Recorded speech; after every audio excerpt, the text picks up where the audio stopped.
तो आइए जानते हैं मोहम्मद रफ़ी साहब के अनसुने किस्से। तो आप सबकी जानकारी के लिए बता दें कि मोहम्मद रफ़ी साहब का जन्म अमृतसर में हुआ था और वो 6 भाइयों में दूसरे नंबर पे थे। तो इस वीडियो में हम यही जानेंगे कि आखिरकार मोहम्मद रफ़ी साहब की गायकी कैसे शुरुआत हुई और कैसे वो इतने बड़े प्लेबैक सिंगर बन गए। आप सबकी जानकारी के लिए बता दें कि मोहम्मद रफ़ी साहब उस दौर से हैं जहाँ पर उनके घरों में गाने बजाने तो दूर सुनना तक मंजूर नहीं था। जब मोहम्मद रफ़ी साहब को गाना गाने का शौक़ चढ़ा तो उनकी गली में एक फ़कीर आया करता था जो गाना गाता था। मोहम्मद रफ़ी साहब छुपते छुपाते उस फ़कीर के पास पहुंच गए और उन्होंने जब उनके गाने सुने तो उन्हें बहुत अच्छा लगा।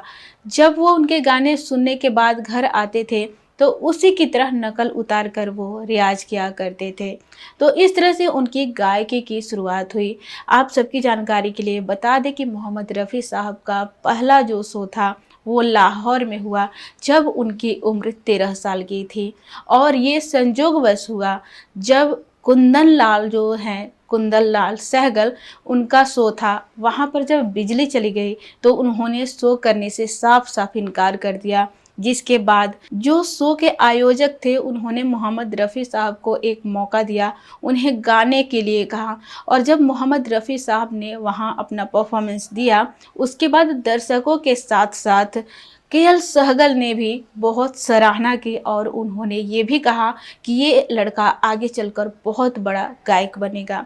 तो इस तरह से उन्होंने 13 साल की उम्र में ही सबका दिल जीत लिया। बात यही ख़त्म नहीं होती है। मोहम्मद रफ़ी साहब जो है बहुत ही नेक दिल इंसान थे और उन्होंने एक ऐसा कार्य किया जिसकी सराहना सब लोग करते हैं। एक विधवा औरत थी और वो बहुत ही आर्थिक तंगी से गुजर रही थी। मोहम्मद रफ़ी साहब ने फर्जी नाम बनाकर उसकी मदद करनी शुरू कर दी। उन्होंने पैसे भेजने शुरू कर दिए और इसका खुलासा तब हुआ जब पैसे आने बंद हो गए और वो जो विधवा औरत थी वो पोस्ट ऑफिस पहुंच गई। तो इस तरह से मोहम्मद रफ़ी साहब के ये सारे अनसुने किस्से हैं।